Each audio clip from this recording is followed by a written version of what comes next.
Amûra kemanê endamekî famîlaya vîolînê ye. Divê amûrê de hin têltêne bikaranîn ku berê ew ji mûyê hespan dihatin çêkirin. 4 têlên wê hene û dengên akorda wê ku derdixîne bi dorê, sol, re, la û mî ye. Bi giştî dirêjehiya kemanekê bi qasî 36 santimetre ye. Amûrekê solo ye ew û jê gelek dengên rengîn û cûr bi cûr derdikevin. Eslê kemana ku di roja me de tê bikaranîn diçe heta sed sala çardemîn ku serê pêşî li Bakurê Îtalyayê derketiye holê. Dûra ev amûr derbasî Ewropa û tevahiya dinyayê dibe. Nurgül Çomak jî li bajarê Stenbolê dijî û ev demeke dûv û dirêje ku bi çêkirina kemanê re têkildar e. Ne ku bi tenê çêdike. Her wiha ew bi rêya vê amûra bêhempa carna konsertên piçûk jî dide.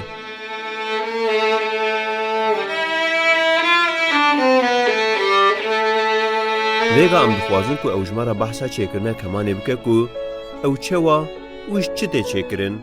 Tamamen tesadüf oldu. Ez dirêwîtiya xwe ya müzîkê de dimeşiyam, dema min xwe ji bo ezmûna zanîngeha teknîkiya Stenbolê amade dikir. Li navenda honerî ya Mijde Digezin, ez rastî beşa çêkirina kemanên hatim. Ji ber ku min ji kemanê pir hez dikir, ew ê bala min kişand û ez pê veçûm. Rewêtiya min ya ew ê dest pê kir. Dema ez lê dinerim, dibînim ku bi rêya birayê min ev ê bala min kişandiye ji ber ku ew wî her tim amûr dihêna malê. Lê ew amûr yên ku wekû dahol û piyano bûn, yên biyanî qet nedihêna.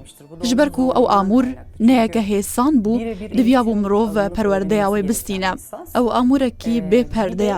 Lewma mirov nizane ku derê rastî la û ku derê rastî sî ye. Li aliyekî din jî hûn bi destê din darê wê digirin. Lewma li gorî dîtina min, keman amûrekî hînbûna wê nehêsan e. Amûra kemanê ji van parçeyan pêk tê. Sîng, devdanka paş, kêlekên çep û rastê û aliyê erçenê. Tevî ku amûreke sivik û piçûkê jî keman, ji dehan parçeyan pêk tê. Di çêkirina wê de gelek cûreyên daran tê bikaranîn. Lê bi giştî dara çamê tê hilbijartin. Li ser devdanka jorîn quleke mîna tîpa F tê qewartin ku ji bo deng bikaribe bi rehetî derkeve. Îro ew pîşegehan de jî têne çêkirin. Lê ew ti caran nabin wek yên ku ji destên hostê wê derdikevin. Lisans mezunuyum ama Min zanîngeh qedandiye. Lê bawerim ez wermeşê saliya xwe jî dê her li pey fêrbûna vî amûrî bim. Ji ber ku hez dikim xwe hînî tiştên nû bikim. Ev karê me ji derve mîna karekî qewartin û çêkirin xuya dike. Lê li aliyê wê yê matematik û fîzîkî û kîmyayî jî gelek zêde ye.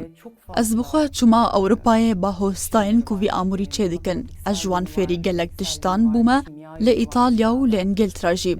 Ev tecrîbeke giranbuha ye. Ji xwe ez her tim dibêjim divê di karê me de têkiliya hosta û şagirtî her tim hebe. Bi dengê xwe yê bêhempa keman, bi sedan sala bandora xwe daye ser kesan û ew sermest kiriye.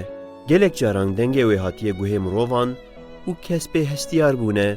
Ew amûreke ku li her derê dinê tê nasîn û her orkestrayek cih dane vê amûra bêhempa. Îja Badu, Rûdaw, Stenbol.